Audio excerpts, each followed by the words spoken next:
안녕하세요. 저는 이번 2021학년도 경기도 중등임용에 최종 합격한 입니다. 간단히 자기소개를 드리면 저는 2018년에 교육대학원을 졸업하고 2018년에 한 번 시험을 쳤고 그 다음에 2019년 그리고 작년 2020년 이렇게 경기도를 2번을 쳐서 이번에 최종 합격하게 되었습니다. 그리고 1차 점수는 87.67점 그리고 2차 점수는 97.6점 해서 이번에 경기도에 합격하게 됐습니다. 2차는 올해 경기도가 원래 집단 토의라는 전형이 있었는데 그게 없어지고 면접이 40점 그리고 수업과 나눔이 각각 30점이었는데요. 이번에 저는 수업이랑 실연에서 운 좋게 만점을 받고 그 다음에 개별 면접에서 약간 감점이 돼서 37.6점을 받아서 총점 97.6점을 받았습니다. 처음에 최시연팀 강의를 들었던 거는 친구가 2019년에 저한테 이제 영어학이 제가 큰 발목을 잡혔던 부분이라 영어학 강의를 최진호 교수님 걸 추천해 주셨고 친구가 추천해 주었고 그 강의를 처음 듣다가 6월 달에 최시연팀에서는 이제 전국 학생들 대상으로 원하는 사람들은 무료로 모의고사를 보게 해줬어요. 그래서 그거를 한번 보고 그 다음에 모의고사 보고 나서도 그 점수나 아니면 후에 해설 같은 거 들어보고 여태까지 들었던 강의랑 좀 많이 차별화된 것 같고 제 스타일에 많이 맞아서 그 2019년 7월부터 모의고사 반을 직강으로 듣게 되었습니다. 그리고 그리고 제가 모의고사에서 첨사 활용 관련해서 말씀을 드리면 특히 이제 처음에 2019년에 들어보고 사실 많은 수강생들이 한 팀만 듣는 게 아니라 여러 팀의 모의고사를 푸는 학생들도 굉장히 많은데 저는 개인적으로 뭔가 여러 개 하는 것보다는 질을 더 양보다 중시하는 편이어서 하나를 해도 제대로 해야겠다라는 생각이 있었고 특히 최시연팀 모의고사를 보고 나서는 다른 데에 비해서 그 사후 관리가 더 철저했던 것 같아서 더 이번 연도에도 임용시험을 최시연팀에서 하게 됐던 것 같습니다.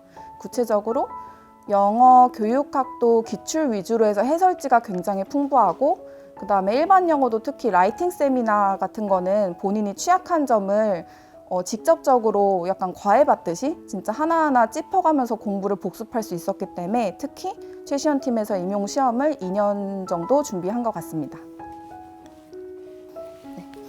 네. 1차 대비해서 제가 이제 질문을 보고 각 영역별로 간단하게 가장 중점을 뒀던 것만 한번 메모를 해봤는데요. 영어학은 저는 기출을 정말 중점으로 많이 다뤘고 그 다음에 실전 연습이 정말 중요하다는 거를 생각해서 특히 제가 2018년도에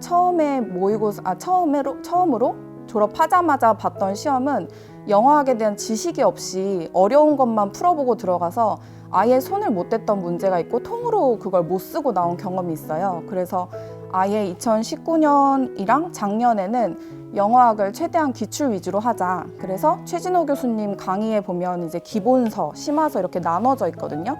그거를 한 번 강의를 들은 다음에는 기본서, 심화서, 기출을 계속해서 많이 노출을 시키고 봤던 거를 계속 암기가 될 때까지 많이 봤던 것 같아요. 그래서 영어학은 기출을 정말 중요시했고 그 다음에 시간 내에 문제 푸는 거. 그래서 시간 내에 문제 푸는 걸 중점으로 했고 다음으로 영교로는 저는 원서를 진짜 많이 봤던 것 같아요. 그래서 영교로는 사실 기출을 다들 많이 하지만 저는 제가 봤을 때 기출은 다 같이 하기 때문에 기본으로 해야 되는 부분이고 예를 들어 뭐 기출문제에서 이런 게 키워드로 나오네 싶었던 것들은 사실 원서 구석구석에 숨어 있기 때문에 저는 차라리 영교를 공부할 때 일반 영어 공부한다는 생각으로 그냥 책을 이게 외운다기보다는 계속 노출을 시켜서 많이 읽었어요. 그래서 뭐 유명한 여러분도 아시는 TBP나 뭐 PLLT 같은 거부터 시작해서 류한 뭐 PELT 그리고 뭐 브라운이 썼던 어세스먼트 관련한 그냥 책들, 그러니까 남들이 다 보는 거 말고도 제가 빌려서 볼 수 있거나 가볍게 뭔가 찾아볼 수 있는 것들은 많이 읽었던 것 같아요. 그리고 특히 최시영 교수님이 매번 모의고사를 하시면 해설지에 그 어디서 문제를 가져오셨는지 원전을 설명해 주시고 해설강에 그 기출을 한 번 더 짚어주세요. 근데 그 기출이 뭐 09년도 이전부터 최근 것까지 범위가 굉장히 넓기 때문에 사실 모의고사를 내가 보고 내가 예를 들어 이번에 리스닝을 틀렸다. 그럼 리스닝과 관련된 내가 봤던 원서의 부분 발췌만 해도 그 개념은 다시는 틀리지 않는? 그래서 약간 자신감을 채울 때 모의고사를 보고 그다음에 원서를 발췌독해서 복습하고 이런 식으로 계속 그 루틴을 만들었던 것 같아요. 그래서 각자에게 맞는 루틴을 선택하면 될 것 같고 그다음에 일반 영어는 제가 이제 전체 영역 중에 많이 교수님도 많이 들었겠지만 일반 영어가 발목 잡히는 부분이었거든요. 그래서 일반 영어는 특히 제가 같이 짝스터디했던 친구를 저는 이제 어큐러시가 높고 친구는 플루언시가 굉장히 높은 친구여서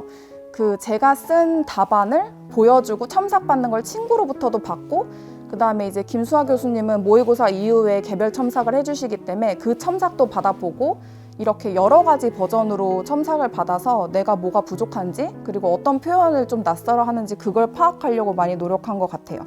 그리고 특히 저는 2019년도에 시험을 볼 때 일반 영어를 아예 한 지문을 못 쓰고 나와서 4점이 다 날아갔던 경험이 있는데 또 작년에 이제 최타를 하면서 그 점수가 있었으면 붙었겠다 이런 생각을 하니까 작년에 일반 영어 할 때도 최대한 시간 내에 푸는 연습을 했던 것 같아요. 시간을 다 주면 누구나 풀 수 있지만 약간 한 3분 안에 정말 인텐시브하게 해서 내가 3분 안에라도 문제를 풀어보자 이런 식으로 좀 실전보다도 타이트하게 연습을 했고 특히 모의고사를 푸는 시간이 그게 실제 연습이 많이 됐던 것 같습니다.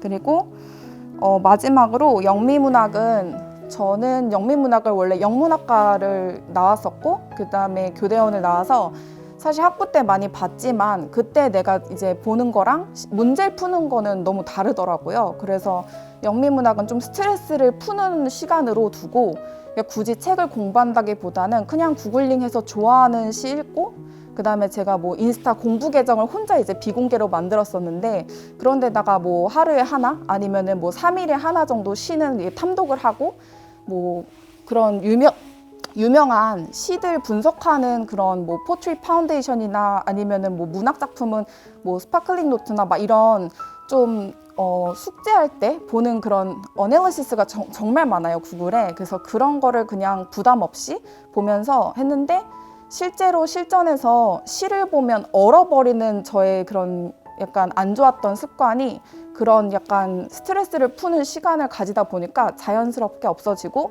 특히 저는 이제 시 문제는 내가 틀릴 리가 없다 이런 자신감을 갖고 풀게 됐던 것 같아요. 그리고 마지막으로 지금 물어보신 거에서 이제 전반적으로 보면 저는 최대한 공부를 할 때 올해가 작년이랑 좀 많이 달랐던 거는 뭘 해도 골고루 오늘 내가 컨디션이 안 좋아서 뭐 3시간만 하게 됐다. 그래도 한 과목 뭐 영어학만 3시간 이게 아니라 3시간을 하더라도 30분씩 각각 해서 최대한 나를 매일매일 노출시키는 거 전공을 골고루 하는 거에 좀 집중을 많이 뒀던 것 같습니다. 저는 2차를 할 때 정말 운 좋게 이제 스터디원들이 정말 열심히 했었고 가장 중요한 거는 성실히 하되 좀 바른 방향으로 에너지를 쓰는 게 중요한 것 같아요. 이 말이 되게 어려울 수 있는데 제가 생각할 때 그럼 이 질문 뭐 가장 중요한 게 뭘까 했을 땐 체력전이랑 멘탈 관리.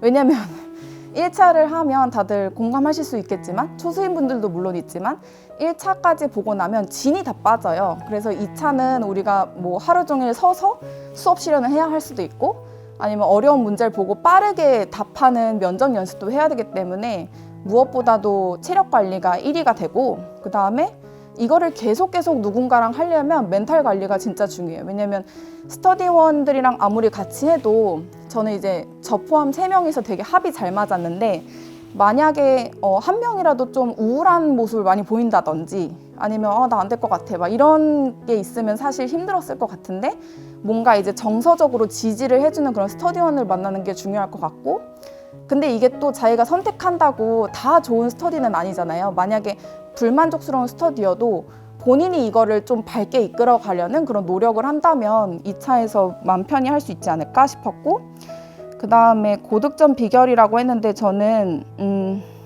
작년에 수업 실현을 다른 뭐 집단 토의가 있을 때 수업 실현을 가장 큰 감점을 받았어요. 그래서 작년에 내가 왜 그랬는지를 생각해 보면 작년에는 많이 떨었고, 그러니까 준비가 덜 됐던 것 같아요. 그래서 뭔가 작년에도 제가 번호를 뽑았을 때 11번을 뽑고 올해도 수업 실현 11번을 뽑아서 뒤에서 두 번째로 했었는데 임하는 자세가 달랐던 게 준비가 많이 되고 정말 내가 할 수 있는 만큼 많이 하고 나니까 이거는 내가 어떻게 돼도 이 결과는 받아들일 수밖에 없겠다 이런 생각을 하게 됐고, 구체적인 방법은 물론 수기에 많이 쓰겠지만 가장 중요한 건 내가 한 거를 녹음이나 녹화를 해서 보는 거.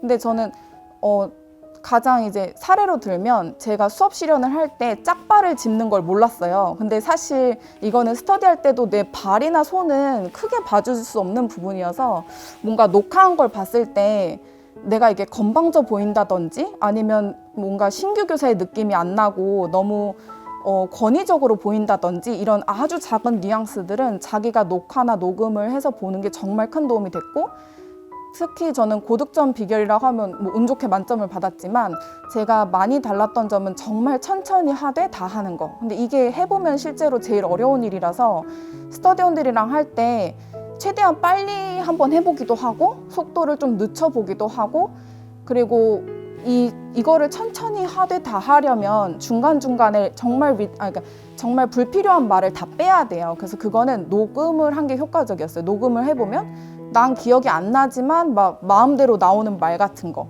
그래서 그런 브릿지를 최대한 없애고 그걸 자연스럽게 하려고 했던 연습이 이제 현장에 가서 많이 기량을 높여준 것 같습니다.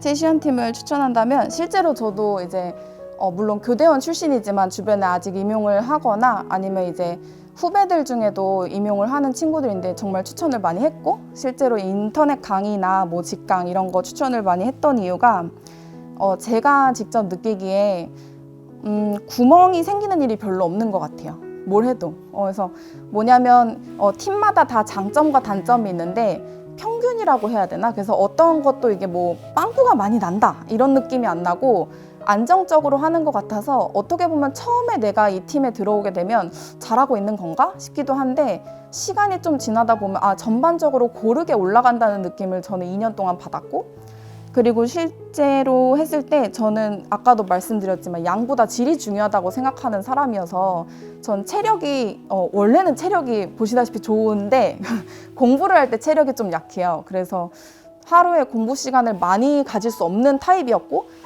그렇기 때문에 질을 높이려면 특히 뭔가 교수님들이 정말 정성껏 만든 문제?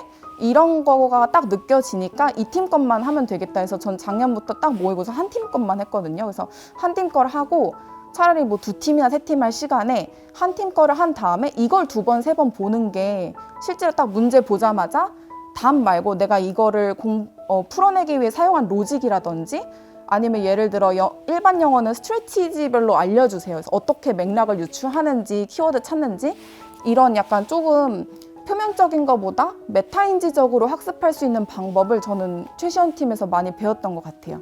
그래서 이런 것 때문에 실제로 추천을 많이 했고 그리고 추천드리고 싶습니다. 네. 당부라기보다는 그냥 앞에서 이제 좀 정보와 관련된 걸 얘기를 했는데, 사실 저뿐만 아니라 저도 물론 그랬지만 처음에 합격 수기 진짜 많이 보거든요. 그래서 뭐 유명한 그런 커뮤니티라든지 아니면 뭐 카페라든지 이런 데서 도움 받으면서 합격 수기를 보는데 정말 각양각색이어서 공통점을 찾기가 어려워요. 그러니까 그만큼 자기만의 스트래티지가 다 있고, 왜냐면 공부를 하다 보면 저는 뭐 질을 중시하지만 실제 양을 중시할 수도 있고, 아니면은 뭔가 불안해서 나는 다 봐야 한다 이런 분들은 사실 질보다 양이 중요하신 분들도 있을 수 있어요. 근데 저 같은 경우에는 이런 정보가 정말 많은데 그거를 다 취하려고 하지 말고 일단 내가 어떤지를 먼저 파악하는 게 중요한 것 같아요. 저는 처음 시험 볼 때는 이제 시험에 휘둘리기에 바빴는데, 그거보다 내가 예를 들어 뭐 일반 영어에서 키워드는 잘 찾는데 요약이 안 된다든지, 아니면 영어학에서 내가 기본적으로 뭐 포놀로지 관련 물어보는 건 자신이 있는데 신텍스만 나오면 아예 문제 풀기가 꺼려진다든지, 이런 약간 나의 자세 자체를 먼저 살펴보고 그 부분을 집중적으로 이제 하나하나 메워가면서 약간 평평하게 공부하는 거를 추천드리고 싶어요. 그리고 특히 제가 앞에 말한 것도 다 본인에게 꼭 맞는 정보가 아닐 수 있으니까 최대한 생각을 스스로에 대해서 많이 해보고 나한테 필요한 방법이 뭔지 생각해 본 다음에 아직 이제 시간이 많잖아요. 그래서 많으면서도 적을 수 있지만 한 보름 정도는 계속 이거를 돌아보면서 이것도 시도해보고 저것도 시도해보고 자기 루틴이 생길 때까지 정말 많은 거를 해본 다음에 자기 걸 찾는 게 중요할 것 같아요. 그래서 이게 근데 너무 추상적일 수 있어서 저는 그럼 예시로 어떻게 했었냐 이거를 하나만 이제 말씀드리면 저는 이제 남들이 다 똑같이 하는 것도 중요한데 제 주변에 이제 다른 시험을 오래 준비하셨던 분이 있어요. 근데 그분이 이제 너가 오래 붙고 싶으면 내 조언을 한번 들어봐 하고 해주셨던 조언인데 너가 한 거를 진지하게 이게 돌아보는 시간을 가져야 된다 해서 내가 뭘 잘했는지, 그러니까 뭐 내가 못한 거를 보는 반성의 시간이 아니라 뭘 잘했고, 뭘 못했고, 이 잘한 거는 나중에 어떻게 써먹을지 중요하니까 다시 모아놓고, 그다음에 못한 거는 내가 예를 들어 틀린 게 여러 가지지만 그 중심 축이 있어요, 보면은. 그래서 일반 영어도 틀린 문제는 지문이 다 다른데 공통적으로 나는 작가의 생각을 읽지 못한다든지 아니면 나는 요약 지문은 다 다르지만 뭐 요약할 때 항상 내가 디테일을 빼먹는다든지 이런 공통된 나의 그런 약점들이 있어요. 그래서 그런 거를 노트 하나에 다 모아가지고 계속 봤거든요. 그래서 모의고사 하나가 끝날 때마다 저는 그걸 이제 스스로는 모의고사 리플렉션 노트 이렇게 만들어가지고 그거를 그냥 한 30분에서 1시간 정도 모의고사 이렇게 두고 그 노트에 놓고 내가 뭘 틀렸는지 그리고 영역별로 몇 점이 나갔는지를 계속 보는 거예요. 그래서 물론 모의고사 점수에 절대 1위 1비하면 안 되지만 그냥 보면서 약간의 성취감도 느끼고 그리고 최시원팀에서 특히 이런 라이팅 세미나를 해주기 때문에 내가 복습 안 하려고 해도 복습을 하게 돼요, 계속. 그래서 복습을 하면서 약간 더 채우고 싶은 부분에 대해서 내가 나에게 약간 학습 지령을 내리듯이 그런 리플렉션 하는 시간을 가지시면 좋을 것 같아요. 그 이제 1차에 대해서 이렇게 말씀을 드렸는데 마지막으로는 이제 2차는 당일에만 잘하면 된다. 이 생각이 저는 정말 큰 것 같아요. 이게 무슨 말이냐면 연습을 하면서 분명히 마음에 안 드는 게 내 눈에 정말 많이 보여요. 남들이 보기엔 정말 잘했어요, 쌤. 막 이런 식으로 해도 나는 성에 안 차면 하루 종일 그게 약간 좀 찝찝한 느낌이 남거든요. 그래서 그게 아니라 당일에만 내가 평가를 받으니까 그 전까지는 무슨 실수를 해도 차라리 지금 실수했으면 현장 가서 안 하겠다 이런 생각을 하고 그냥 그런 실수들을 그냥 기회로 생각해서 내가 약간 낙담하지 않고 당일의 최고의 기량을 위해서 좀 흠이 나고 모나도 그냥 약간 스스로를 이렇게 감싸는 그런 공부를 하시면 원하시는 거 다 이룰 수 있을 것 같습니다.